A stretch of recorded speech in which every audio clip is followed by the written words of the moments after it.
lagi admin akan mencoba mengupdate ya kabar yang ditunggu-tunggu oleh banyak guru honorer terkait dengan real perankingan P3K Guru 2023, nilai tinggi tidak lulus dan nilai rendah lulus P2, P3 dan pelamar umum. Ini tentunya menjadi salah satu informasi kira-kira apa yang menjadi penyebab nilai tinggi lulus dan nilai rendah lulus P3K Guru 2023 untuk kategori P2, P3 dan P4 ya, seperti itu kira-kira ya. Tapi sebelum kita lanjut teman-teman ya, bagi rekan-rekan guru yang baru pertama kali menemukan channel ini, jangan lupa tekan tombol subscribe dan aktifkan lonceng notifikasinya agar setiap hari Bapak Ibu bisa mendapatkan update informasi terbaru seputar perkembangan P3K Guru. Real perankingan P3K Guru 2023, nilai tinggi tidak lulus dan nilai rendah lulus teman-teman ya.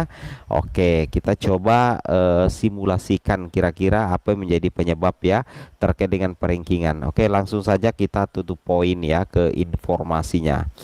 Nah, di sini teman-teman bisa memperhatikan secara mendetail kira-kira apa sih ya menjadi penyebab utamanya seperti itu. Nah, jadi teman-teman ya, tabe diperhatikan ini.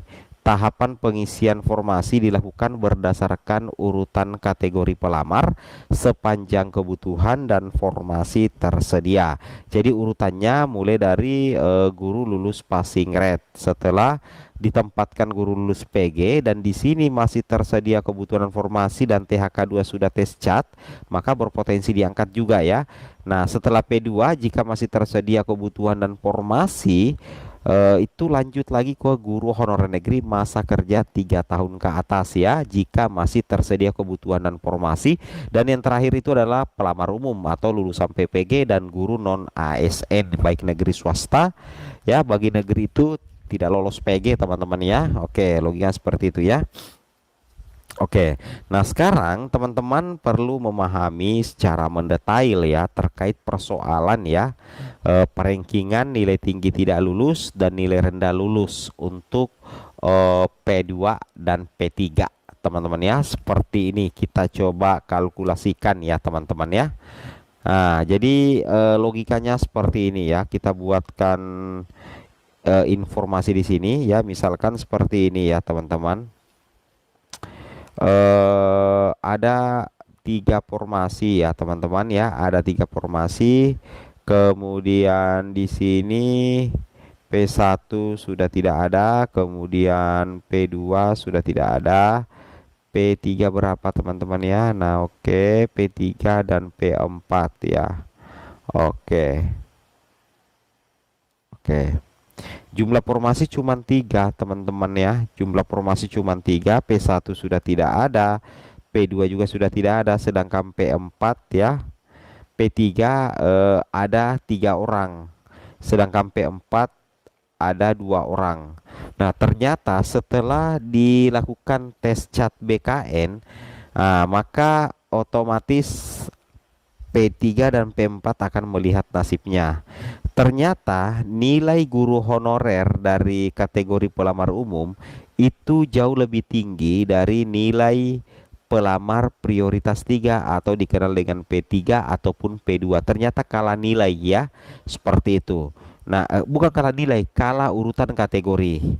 Kalah urutan kategori, kemudian yang kedua meskipun nilainya rendah, nilai dari P4 ini jauh lebih tinggi dari nilai P2 atau P3 teman-teman ya. Logikanya seperti itu. Jadi itu yang menjadi salah satu penentu kelulusan teman-teman ya, urutan kategori. Jadi otomatis yang P42 ini itu tidak diangkat menjadi ASN. Karena apa? Karena dia kalah urutan kategori. Karena diprioritaskan dulu itu adalah P1 dulu kan teman-teman ya. P1 dulu, kemudian setelah itu ada P2, setelah itu ada P3, setelah itu ada P4. Nah kebetulan P3 lebih tinggi daripada P4 teman-teman ya.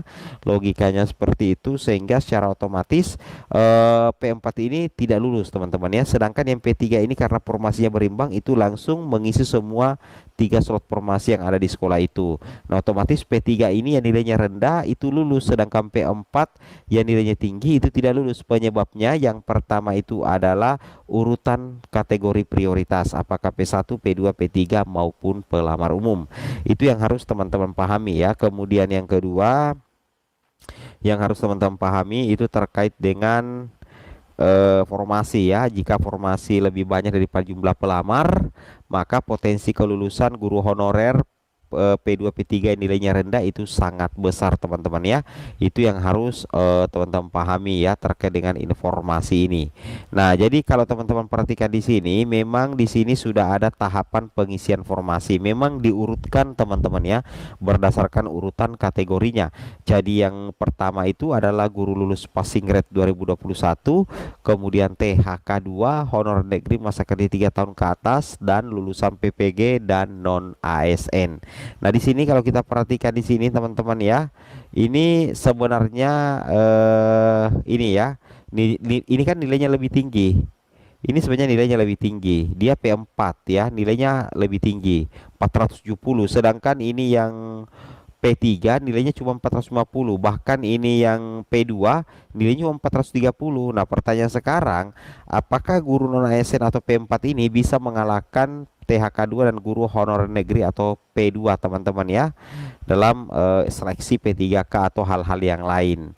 Nah, jadi setelah diberikan penjelasan seperti ini ya, penjelasan seperti ini bahwa untuk tahapan pengisian formasi memang sudah diatur sedemikian rupa oleh pemerintah. Di sini jelas dikatakan tahapan pengisian formasi dilakukan berdasarkan urutan kategori pelamar sepanjang kebutuhan dan formasi tersedia. Nah, jadi intinya seperti itu teman-teman ya.